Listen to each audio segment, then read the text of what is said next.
Hey, Rifters, welcome to the show.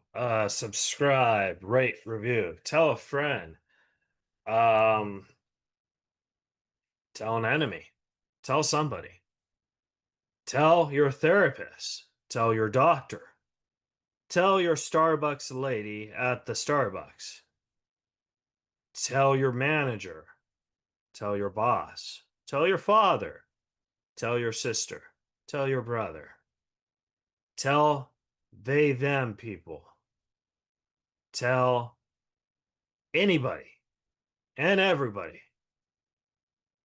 Reza Rifts. I don't want to leave anyone out. Anyways, we got a great show today. Subscribe, rate, review.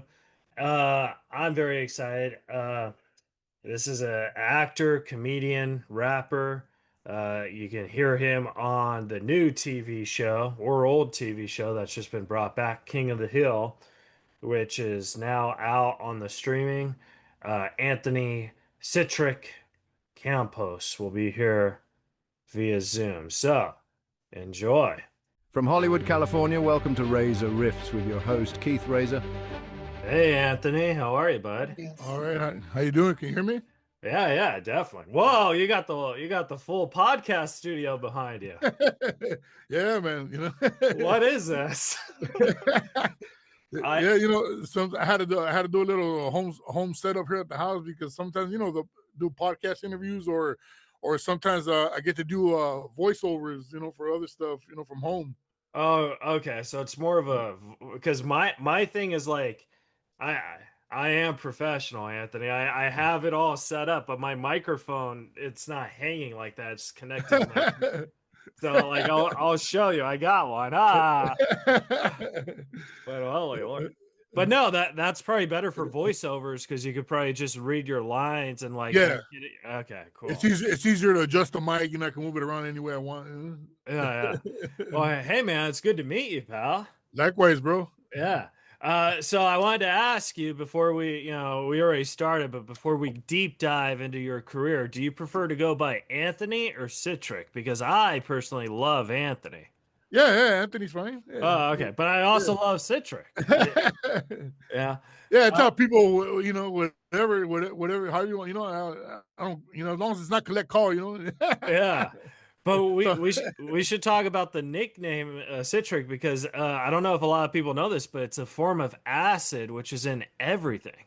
So like, how did you get this nickname? Because like citric acid is pretty much everywhere, right? So yeah. So back in the early days when I first started, in entertainment business, I was doing hip hop. And I was going out to all these different house parties and, and just get on the microphone. My DJ would DJ all these house parties. We get on the mic, he put on an instrument, I get on the mic and we do our thing. And so it started becoming a thing where like, man, you're everywhere, bro. You're everywhere. And then one of my homies that lived next door to me, one of my neighbors, he's the one that gave me the name Citric. He goes, hey, man, you're like citric acid. You're everywhere. Oh, my gosh. So that's how it stuck, yeah. Yeah, citric acid is everywhere. It's in cleaners, makeups, medicine, soda, shampoo. Oh yeah. So it's like like a good pickup line. You could go to a lady and be like, "Hey, you don't need that makeup. I'm Citric." I tell them, I'm like acid, citric acid, because you never know what kind of trip I'm gonna take you on. Oh, that's pretty funny too. So Anthony, I wanted to ask you this: like, have you ever, because social media is one of those things that just kind of just changes day by day by day by day, and it's very very scary because there's this guy who's trending on social media, and I interviewed him. And like it was like it's a bad trending, you know what I mean? And everyone's telling me to take down the interview, and I interviewed him like 7 years ago. So I'm like, this makes no sense because this was like, have you ever had experiences like that where you're like, what? Like you're just watching, and you're like, this is crazy, you know what I mean? Like, well, I mean, on the internet you just see all kinds of crazy stuff, man. So it's just like, I feel like on the internet everything goes. Yeah, it's not safe. You know what I mean? That's what I'm trying to say. Is like they say And like Meta and Instagram, they say safe communities or whatever, but nothing on the internet is really safe. You like, everything goes. Is like anything you can see, you come across any crazy video on any given day, man. You just never know what you're gonna come across. I know, like, hopefully because I do stand up. Hopefully Nice. all my bad stand up sets are like locked away deep down. Because I don't need someone bringing up stuff when I was 15. I'm like, But that's how it happens, though, man. There's always somebody, at the shows. There's always somebody recording, and eventually it'll end up on the internet.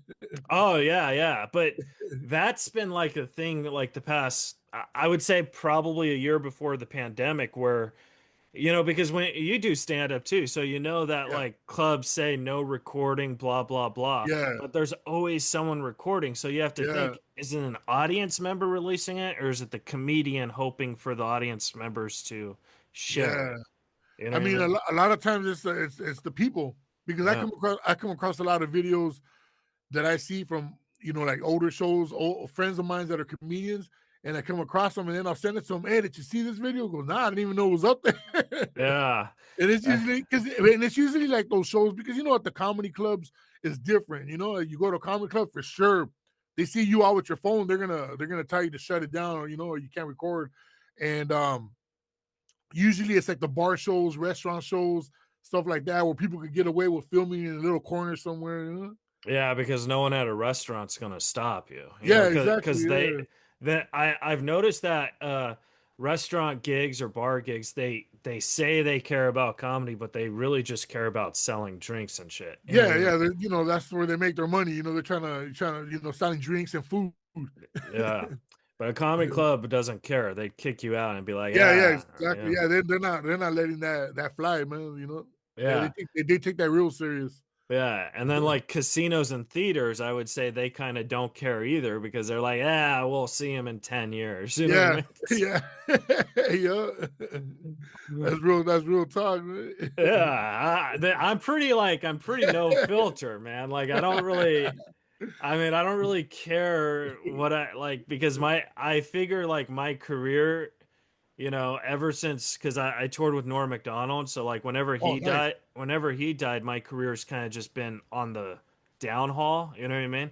So Yeah, I'm just kind of like whatever. You know what I mean? Just like yeah. you just do what you do. Yeah, I mean, at the end of the day, that's all you can do, man. Just keep doing you, man, and eventually something's gonna crack. Something always happens. As long as you stay consistent with it, that's what I Yeah. always say. So when because you do stand up now, when did you jump into stand up? Because you were an actor and then you did music, which is a very weird path, because usually people start with comedy, then go into acting, and then if they're super bored with acting, do music. Yeah, I don't know if I always thought, I don't know if I started backwards or I don't know, because usually most people that are actors, that are funny actors, that get in, they get into acting, they started out doing comedy, Yeah. and then they get into acting. That's usually like the setup, the process, right? So I kind of started different, and but what I started into music, and then that led into the acting, and then that led into the stand-up comedy world, which I think this December will be like 7 years. Be like 7 years since In comedy? Wow. stand-up comedy. Yeah, it's just one of those things. It just happened, man. Shout out to my boy Phil Medina. He's the one that gave me my first stage time. He started putting me up on stages. I didn't even have no material. He just goes, just talk to the people, man. Just talk to them, man. Tell them a funny story. So that's how it started. 1 minute, 2 minutes, and that was it. Just quick little stories. But I learned a lot through George Lopez, because I worked with him 2 seasons. We shot back in 2016 and 17, a show that was on TV Land called Lopez, right? So I learned a lot. Hanging out with George. I got to go to all his comedy shows at the time that he was on tour. So I got to go on a lot of the tours, Did you open up for him? No, because at that time I wasn't even doing stand-up yet. Oh. Yeah, I was just hanging out with him, and he was teaching me, like the process, basically the timing and all that stuff, because he was teaching me the same thing when we were on set, because he had already done obviously a few TV shows, movies already. So, and I had done a couple movies, but I wasn't seasoned like the way obviously George was, so he was teaching me a lot of the timing on set. And then on tour, when we were on these tours, and I get to go to a lot of his shows, he was showing me, his showmanship, was different, obviously, from television to the stage, so I got to see a lot of that. And so I learned a lot, man, just hanging out with him. And of course, I got to hang out with, like Cedric Entertainer and, Eddie Griffin and rest in peace, Charlie Murphy, so Oh my God. so I got to hang out with all these legends, man. And it was just, with D.L. Hughley, so it was just a crazy learning experience, man. Just to be in the room with these guys, man, and just hearing these old stories, man. And they would tell me like old stand-up comedy stories from back in the days, and old green room stories, how that goes. It's funny you bring up Charlie Murphy because I feel that, because everyone, if you ask someone, hey, what's your Mount Rushmore of comedians, there's a good chance they're going to say Eddie Murphy. But the truth is, Eddie Murphy only did stand up for like 4 years and he had those 2 specials. Yeah. So like, he hasn't done it since. Charlie Murphy was doing it all the time. Yeah. And for my buck, he was way better than Eddie Murphy at stand up. You know what I Yeah, mean? he was hilarious, man. And even in the movies, the stuff that everything Charlie Murphy was, any role that he got, I always thought he was hilarious. Yeah. I always So thought he was funny. it's so weird because like guys like that, because I asked Charlie Murphy to do the podcast and then, 2 weeks later he died. So we never did it. And like, same like with Ralphie May and John Panette, you know what I mean? Like I have a history where like maybe I think I shouldn't ask people anymore. But Man, it's messed up, but yeah, it happens though, man. Yeah, but the timing was off, man. Timing was way off. Yeah, It's and like I have Asperger's syndrome, so I have no filter. So I just like, just really say on my, and this is how I kind of got dropped from my management because my management represents this guy from Saved by the Bell. He played the principal. His name is Dennis. Yeah, I remember that guy. Yeah. Yeah. So we're at a Christmas party, right? And this guy does not look like the skinny Saved by the Bell guy anymore, right? Yeah. So I call him up to him. I was like, "Hey, man, you want to do my podcast? I'm part of this management too. I'm a celebrity myself." And then he just looks at me. He's like, "Oh, I'm not really healthy. I don't know how much longer I can live." And I was like, "Oh, you want to do it right now then?" Yeah. You got to start carrying your equipment with you everywhere, man. Yeah. So like I tried to do that, and then my management was like, "Oh, why'd you do that?" Like it pissed him off, and he's my biggest client, so they dropped me. I was like, "Oh man, I was like, what a stupid reason." You know what I mean? Yeah. Yeah, that didn't even make no sense, man. He should have found the humor in it, man. Well, that's why I did it, because I'm a comedian, you know what I mean? Yeah. So like I was like, whatever. Yeah. But let's talk about your music for a second, because you started off in music, and like what was the type, like you wrote lyrics or rapped about it? Like what was your jam?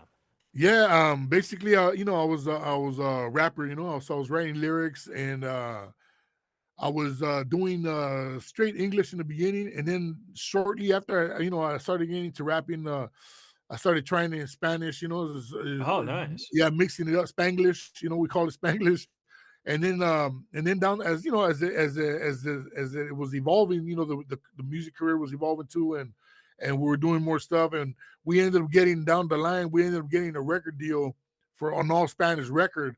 And this was like in 2003, 2004, around there. And so, yeah, after that, I just kept doing just straight Spanish hip hop because it just seemed to work. And once in a while, I would do some English stuff and mix it up. But over the years, we started in, I want to say like 89, 90. Yeah, wow. Yeah, so we got our first record deal. It was an independent deal. It was around, I think 1992. It was a song called Dope House in the Ghetto. It was just a single, and it was called Dope House in the Ghetto. And that was our first single, and then it started picking up momentum, and after that, I just kind of kept it going. The group dismantled, but then I kind of went on my own, and then I kind of recreated the group again, and just recruited a couple of new members, and then we just kept going and going, and then it started off as Browntown, and then it went into Browntown Looters, and then eventually we just dropped it all, and in 2004 we decided to go just straight all Spanish, and sometimes Spanglish, and we called it Pueblo Café, which is Browntown, but in Spanish, Pueblo Cafe. And yeah, so after that, I just got a couple songs in the movie Idiocracy, a couple songs in Squidbillies and stuff like that. Like just licensing music. So it kind of became like a whole other outlet as well. Oh, well, before we talk about the acting in the movies, like, was that your first, like, was that your first passion where you're like, oh my God, I'm making money at this? Like, like, how did you, like, did you always grow up wanting to be a rapper? Or like, I'm very curious Well, about that. when I was younger, I wanted to be an entertainer, but I just didn't know what. Like I love music, I love movies, I love cartoons, I loved all that, so I was just like a big fan of all that stuff. And I used to watch all the early shows, like Red Fox, with Sanford and Son, and and shows like that, man. So I used to watch it in the 70s, a lot of the original roast battles, celebrity roasts, So I Yeah. used to watch a lot of that stuff, man. So I've always been a big comedy fan.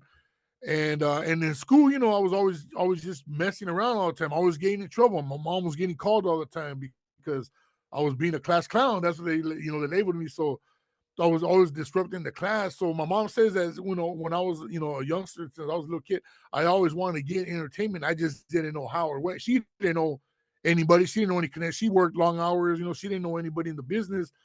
And so eventually, as I got older, I got into music. I started getting into rapping as far, when rapping started, like really like hip hop started to become something big.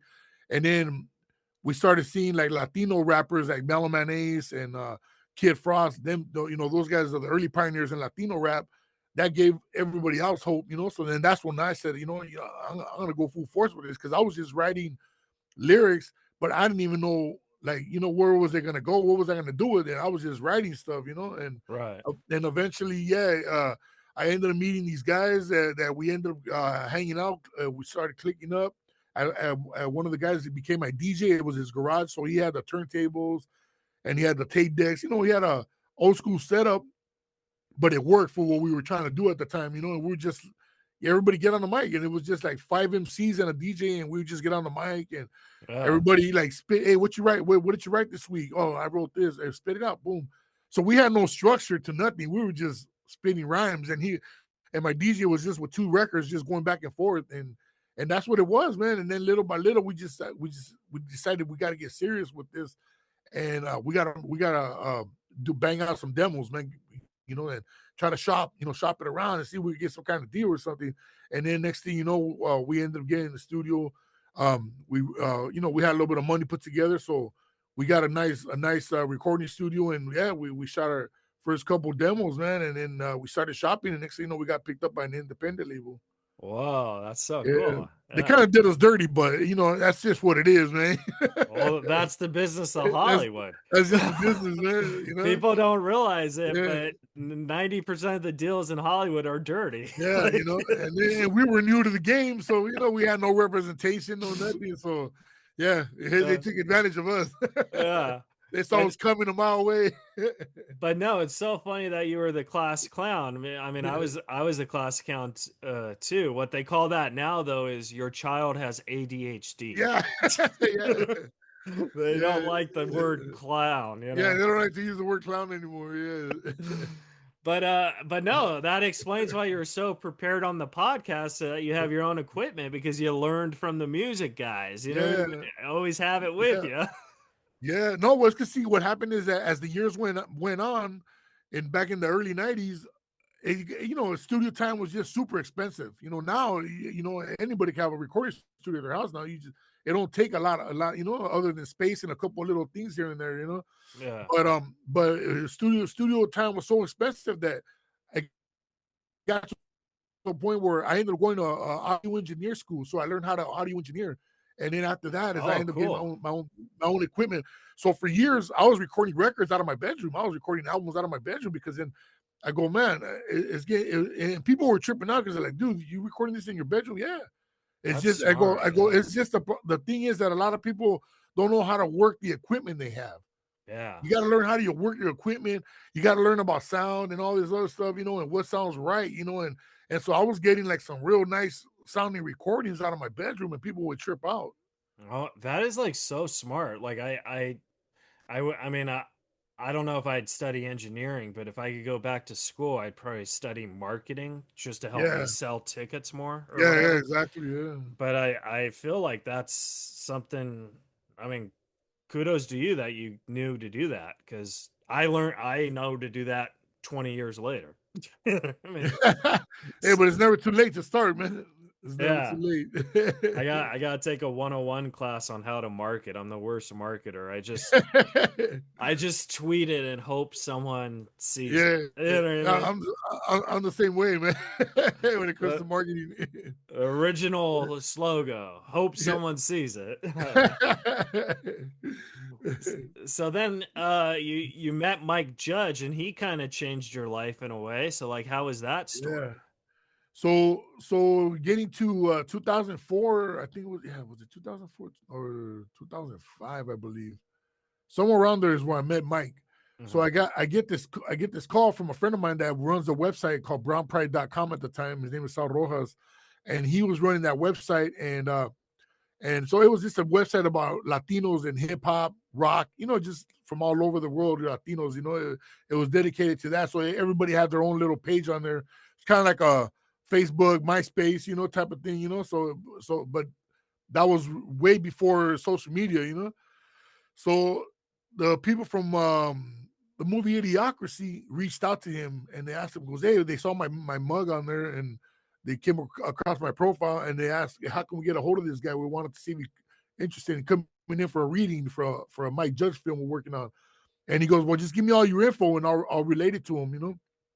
And he hit me up and he told me, hey, some people, hit me up. And at first I wasn't going to go. I wasn't really tripping because at that point I wasn't trying to be an actor because we had just signed a record deal with that Spanish record label and we were getting ready to go out on tour. They had a whole press tour ready and they had we were going to do obviously a promo tour. So they had everything set up. And so my focus wasn't trying to be an actor. We were getting ready to, go out there and just do what we were doing, for the past 10, 15 years, which was music.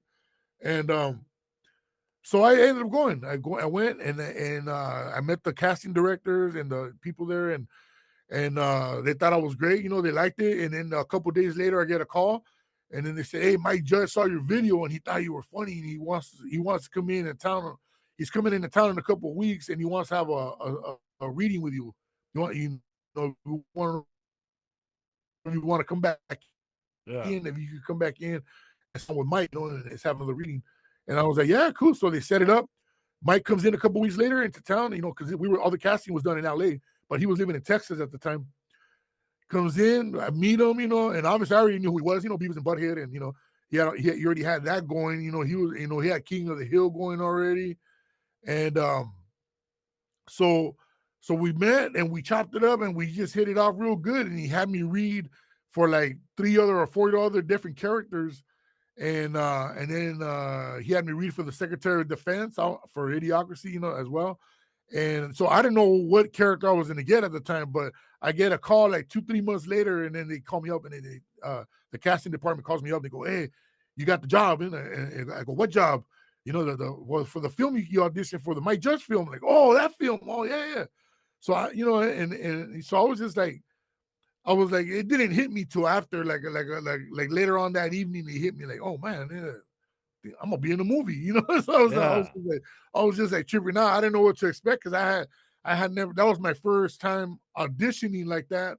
I had never auditioned in my life, so that was my first time auditioning, and that was my first time being in a big production movie because I've been on set in a couple other productions, but it was just like small little independent productions, and I was just doing like background.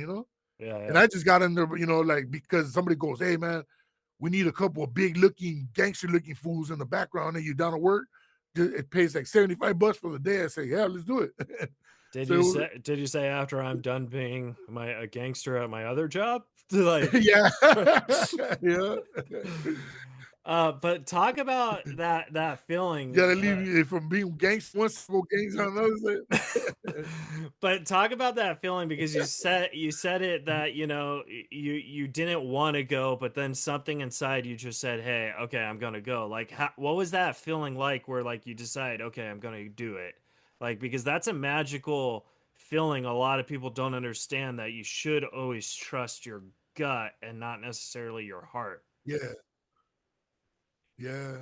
I mean, it was like going back to that day. I was super nervous because, like I said, that was my first audition, first movie, never done anything like that. So I was like Yeah. super nervous, and that was maybe one of the things too. I was getting cold feet at the last minute because at the last Yeah. minute I was hiding out. I wasn't gonna go the last minute, and they already had on my flight. They had a limousine outside waiting for me outside my house. They coming to pick me up, and I was just like, man, I got cold feet because I kept thinking, what if my judge got the wrong guy? I don't want to make him look bad. I don't want to make my peoples look bad. It's like I'm going out there representing all my people out here. So I'm like, dude, I don't want. Like, that's the last thing I want to do. I kept thinking to myself, I think my judge got the wrong guy, man. Maybe he got me confused with another audition guy, or I don't know. So that's what kept going through my head. It's Right. like, and then, but that day, Mike called me. Everybody was calling me, trying to get a hold of me. My manager at the time, my music manager, goes, "Hey, Anthony, you gotta go, man. They're waiting for you out there. They're waiting for you in Texas because we filmed in Austin, Texas." So I was out there for like a month, and they kept saying, "You gotta go. You gotta." And then my boy, rest in peace, one of my rap partner at the time, Brown Widow, he says, "Bro, this is my." He called me up too. He goes, "This is my judge, man," because everybody was calling everybody. Where is he at? They kept calling my house, my cell phone. I wasn't picking up, man. Yeah. And because I was like super scared, man. I got like cold feet, man. And so I almost didn't go, man. And then my boy kept telling me, goes, "Dude, this is my judge, man. This is like a whole nother opportunity for you, man. You never know where this is gonna take you, man. You gotta go." My manager kept telling me, "You gotta go, man." And so I finally opened the door, man. Long story short, I ended up in Texas. It's And one of those amazing stories where peer pressure was actually worked out in your favor. yeah, You know what I mean? yeah, And man. And I'm so glad, I'm glad I took the opportunity, man. yeah. Now I'm not saying to the listeners that you should always give in to peer pressure, but I'm saying there's some times where you gotta, yeah. you gotta do it. Yeah, some opportunities just make sense, It's like Yeah. you just gotta go for it, man. Yeah. Now if they try and get you to do heroin or something, say no. Yeah, that's totally different, man. Totally different versus an audition. But yeah. But no, it's cool that Mike Yeah. judged you correctly. You know what I mean? Did I lose you, Anthony? No, I'm here. Can you hear me? Yeah, yeah. Can you hear me? I could hear you. Can you hear Yeah, me? I'm here. I'm here. Okay, cool. Yeah. But no, Yeah, I can hear you. I was, Yeah, it looked like it was breaking up for a little bit. yeah, I got, maybe I got to pay my internet bill. I apologize. Uh, but what I said is it looked like Mike judged you correctly because it changed your entire career, and now you're on the King of the Hill again. You know what I mean? Yeah, yeah. Yeah, so that's been a crazy ride too, man. Like I had already experienced doing voiceovers because when we were doing Idiocracy, Mike asked me, he goes, "Hey man, I like your voice, man. Hey, would you be down to be on one of the episodes of King of the Hill? I got this part. I think you would fit right in." And it was a part where I'm playing Enrique's brother-in-law. Enrique Yeah. was played by Danny Trejo in the early seasons, and so I had already experienced that a little bit. But then when I got the call for this one, with the actual character and it's a recurring role, I was just like, man, I was ecstatic, man. This is like, man, this is another dream come true, man.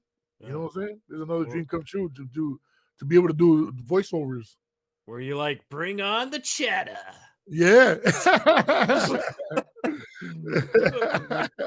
But no, so like I apologize. I haven't seen King of the Hill in like, I don't know, 6 or 7 years ago, so I don't really remember how it ended and how it came back. So can you kind of talk about, like, is it just a recurring thing, or is it like a reboot, or So basically, you know what? I'll be honest with you. The last episode that was because they shot 14 seasons, the original King of the Hill. I don't remember exactly how the last episode. I got to go back and watch that last episode. It closed out, but what happens is that now they're older, yeah. so it just kind of like Peggy and Hank. Hank, retired. Peggy, they retired. Or I think they moved to Saudi Arabia. Actually, they moved to Saudi Arabia. So that's how it opens up on season 14, which was last year's the revival, right? Yeah. And so they moved to Saudi Arabia, and Hank Hill was working out there for a while, and then they ended up coming back to Texas, and he retired. So now he's retired, and and he's trying to rebuild his life.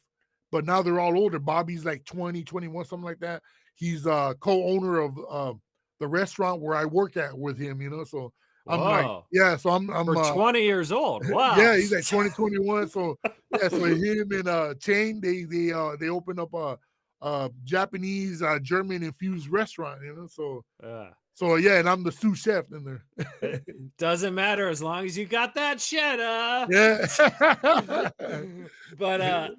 But I think it's so smart that TV shows are doing these reboots or bringing them back, because like King of the Hill, for example, it was 20 years ago. So like, that's kind of my fan base, you know, and now it's coming back. So like, I don't have any children, but if I had children, it'd be their fan base. So then they'd watch the original, and it'd kind of be like bringing families back together again, Yeah, exactly. Because they're basically supposed to pick up where the last one kind of left off. But there is a gap in between, but they explain it all of that in the first episode of season 14, Yeah. Man, that's so cool, man. They gotta bring back, like, what's a show that you really love that they gotta bring back, that they gotta do this to? Man, there's so many shows, man. And then some of the, going back to maybe it's too old school, but I know it's impossible to bring it back because John Ritter ain't here. But Three's Company was one of my favorite shows. Oh yeah, that was great. But they would have been too old already now. I was thinking Breaking Bad. Breaking Bad would be good too, yeah. Because here's my pitch, Anthony. Bear with me on this, okay? My elevator pitch. So we do Breaking Bad before he starts cooking meth, right? And we follow Walter, right? Turns out before Walter got married and became like a chemist, he was a huge meth head, which is why he knows so much about making meth. So it puts all these stories together. Yeah, that makes sense. That's that's like a cook, a cook that loves to eat, Yeah, let's sell it, baby. You and me. Yeah, you become a chef. Yeah, as long as they give us the cheddar, we don't care. But I find this very interesting. But you did one of your first acting roles. You did a movie with Christian Bale called Hard Times. And it's kind of funny because the title's Hard Times, but your character name is Casper, which is totally different from Hard Times. You know what I mean? Like it's totally different. So I wanted to ask, like, how was that experience? Yeah, no, that was great. Actually, the movie was called Harsh Times. Harsh Times. Oh, yeah. Okay. Yeah, with Christian Bale and Freddie Rodriguez. So that was that was pretty intense movie. Yeah, pretty intense movie. If you watch the whole movie. David Ayer, which was also from Training Day, he wrote Training Day and co-wrote, I think, Fast and the Furious, the original one. Oh, yeah. And so this guy, this director guy, man, he really blew it up, man. He did End of Watch, so he's done a lot of crazy movies like that because he lived it. He grew up in that environment, He's a white boy, but he grew up around all these Latinos, all these Mexicans in that area, so he knows the lingo, he knows everything. So it was a pretty intense movie, man. Pretty accurate. It was basically based on an ex-Army Ranger that has PTSD, which is played by Christian Bale. Yeah. And my role as Casper, like it's only a one good scene, I think, that where I come out towards like the last 15 minutes of the movie, but it's a really good intense scene, and it was crazy, man. It was just crazy because that was like my second movie besides Idiocracy. I had just done Idiocracy, and then within that same year, I did Idiocracy, and then I did that episode of King of the Hill, and then I did Harsh Times. Yeah. So that was like my third project in the entertainment, movie wise, and that all happened within that first year, and so Casper, the role of Casper in that one was a little bit more me, you know what I'm saying? Because I was a lot heavier at the time. I was about 450 pounds at the time. So you can Really? hear, Oh my yeah, so gosh. you can hear a lot of heavy breathing, man. Yeah. Shout out to the sound guy, man, because they had to eliminate a lot of that breathing. Yeah. I know they must have had a field goal with that one there, but yeah, so basically I was just playing myself, I'm a old school gangster fool from the neighborhood, that we sell drugs. So it Yeah. was like playing an old version of myself, but this was like, I don't know, like 2005, I think it was when we shot that. Yeah. Oh my gosh. But Yeah. it was an intense movie, man. For those that haven't seen it, you got to check it out. No, they're gonna check it out because Yeah, I'm gonna tweet it and someone's gonna see it. yeah, that's right. Yeah. But no, man, I would be like, if I wasn't an entertainer and if I was like a bad egg, I think I would be the worst drug dealer in the world because I would have no common sense of that life. You know what I mean? Like I'd probably get killed on day one. You know what I mean? Yeah, no, it's not an easy job, man. As easy as it looks. It's not an easy job. Yeah. I'm also really, really stupid, Anthony. Like I'll give you an example. I was in Vegas and this lady took me back to her room and I have Asperger's, so I have no idea like if she was a prostitute or whatever. So like I just am very clear. And then the door opens and this guy puts a gun to my head and he's like, "You better give me Oh, all your money or I'm gonna kill you." And I have no money, right? Because like I yeah, said, I'm broke and I didn't know she was a prostitute. So yeah. then the gun's in my face. I was like, "Do you have Apple Pay?" Like I'm such an idiot, you know? Oh man. Yeah. So Oh, it's kind of like that. Like I just don't think I would survive because I'm so honest. I think some pimps carry Apple Pay now. Yeah. I mean, but whatever, man. They got their little card readers now. Yeah. They'd be like, "All right, well, you could square Oh, me." You're yeah, like, you swear me, man. you're like, Oh, weird. yeah, that's Uh, wild. but Anthony, I wanted to ask you, how many tattoos do you have? Like, because Um, I well, I can't say it's a lot. I mean, it's just basically all like what I don't know if you can see right here. yeah, Got yeah. that right here, a little bit right on the So forearms. you just have them on the forearms? Yeah, then on my leg down here, down the bottom of my leg. Yeah. I got a big old skeleton with a crown. It says Solid Kings, and he has like a man. He's just like a big old cape, but it's a skeleton with wearing the crown. Yeah. Yeah, I have some tattoos too on my forearms. And I really like tattoos, you know what I mean? yeah. Like there They, used they, to they they could get addicting, man. yeah, they don't the tattoo artist doesn't tell you that. Yeah, exactly. Like it's like, "Hey, listen, I'll do your tattoo, but I want you to know it's gonna be so addicting and so expensive." And Yeah, man. and then you're like, "Well, do you have Apple Pay?" But yeah.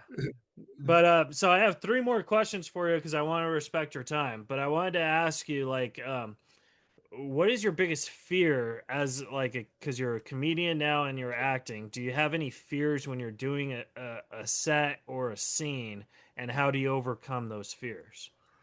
Man, do any? I really don't have fears. I get nervous. I get Yeah. nervous before every show. No matter how if it's a big show, small show. It's just because you never know how the crowd's gonna react. Every show's different. But I mean, shoot, the biggest fear is maybe farting on stage by accident. I don't know. Yeah, Having a that's a booger in my fear. nose. Yeah. uh, And other fears. If I forget, okay, what comes next, the transition, but for the most part, I've been pretty cool with that. And if I do forget something then I'll end up improvising with something else. So thank God it's been all right on that. But yeah, I really don't have no more like I could say that I could fear anything other than just farting on stage by accident and it's gonna hit somebody in the front row, man. And then yeah, then I, they're filming it and they yeah, post it. I Yeah. feel bad. You get in that social media trouble we were talking about. You'd be Yeah, known man. as the guy who farted on stage. Yeah, man. And also too, like I used to, like in the summertime, I used to wear shorts, but I stopped wearing shorts, on stage because, I ain't trying to teabag anybody in the front row either. Because, how that goes when you get my age, they just fall out.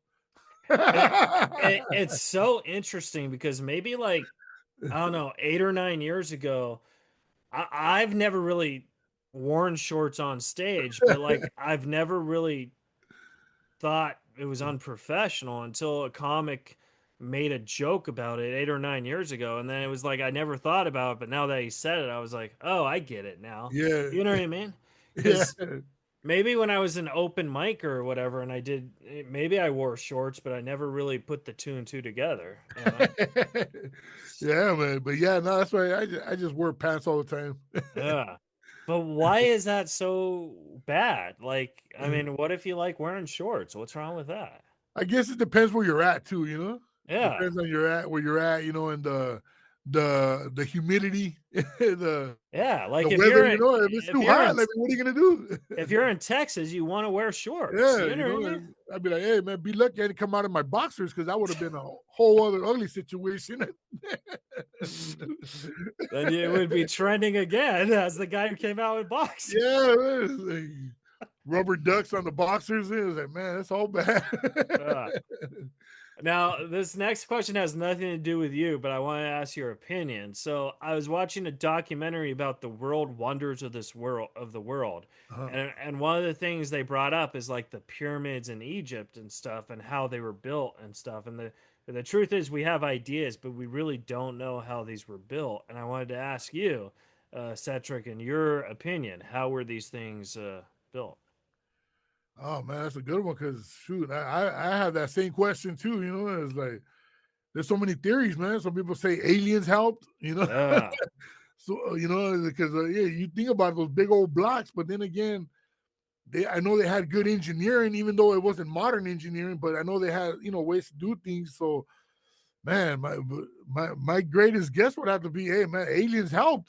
Yeah, exactly. Some way, So you watch it and you think this is so fascinating because maybe you're right, they didn't have the best engineering, or maybe they had the best engineering because they're not falling down. You know what I mean? Like people have tried burning them, it's not working. Yeah. But so I think in like 5,000 years from today, you and I will be dead and in heaven, so this won't affect us. But they come up with these things called time machines, right? And they go back in time and they build it, and then they jump back into the future and they're laughing at us because we don't know how they build it. You know what I mean? And they're just like, the 2026 is full of idiots. Look at them. You know what I mean? That sounds like Idiocracy Part 2. I'm trying to pitch it to you. Hey, well, you never know because Mike Judge did kind of leave it open for a part 2 just in case, so you never know. Yeah, exactly. So, Anthony, my last question for you, speaking of time machines, is if you could go into a time machine and talk to a younger version of yourself, and knowing everything you know now, but you only have like 30 seconds, what would you tell yourself? Oh man, stay away from crazy women that wear too much makeup. Yeah, that's good advice. That's probably the only, you know what I mean. But no, I mean, I don't know. Other than I would just be like, maybe just don't be in a hurry, man. Yeah. To get stuff done, because whatever's coming is coming. Whatever's meant for you is meant for you. So don't be in a hurry to get stuff done, man. Take your time and enjoy the journey. That's it. Yeah. Wow. I'm so glad you said that and you didn't say, hey, Anthony, this is Anthony from 2026. How are you? If Keith Reza asks you to do his podcast, say no. He's not prepared. I can't see his microphone. He's not. Oh, yeah, as long as we can hear you, it's all good. Yeah. Well, where can the folks at home follow and support you at? On my social media at Big Citric. It's BIGCITRIC. Always remember citric acid. So, or you could, always Google Anthony Campos Citric, and it'll come up. So, but basically all my social media is at Big Citric. And my website, it's down right now. We're working on it, but it's bigcitric.com as well. Yeah. Why is it down? What happened? What's going on? We're doing a bunch of updates to it, man. Oh. We just trying to get a couple different pages going. The merch page, and just we also got a headphone company that I partnered up with. So it's called Obsidian Headphones. So we're kind of trying to merge the website for Obsidian Headphones with my page, so you're able to purchase headphones as well. Oh my gosh, I would love to purchase headphones because these are like the Sonys. I need a new brand. You know what I mean? I want to try a new brand, so I'll buy one when the website's up. Yeah, it's pretty much almost up, So yeah, but we're about to go hard with all the promo and stuff like that, man. Cool. Well, hey, Anthony, thank you so much for being my best friend for 45 minutes. I really appreciate it. Hey, anytime, man. Hit me up. And if you're ever in Los Angeles, let's go get a chicken. Right? A rotisserie or a fried chicken? Well, whatever you want. We could even find one on a farm. That'd be fun. Or we go to the old Pioneer Chicken in Boyle Heights. Exactly. Yeah. All right, Anthony. Well, have a great day, bud, and keep doing you. And King of the Hill is, it's going to be great. And we're going to pitch that sequel together, and Breaking Bad, the prequel. We got things going on, you and me. Yeah, that's right. Right. We're going to say, give us that cheddar. That's right. Make it rain. All right, Anthony. I'll talk to you later, buddy. All right, man. Thank you for having me on, bro. Yeah, talking to you, man. For sure. All right, guys. That was the episode. Subscribe, rate, review, tell a friend, or tell an enemy. And we'll see you guys next week on Reza Rifts.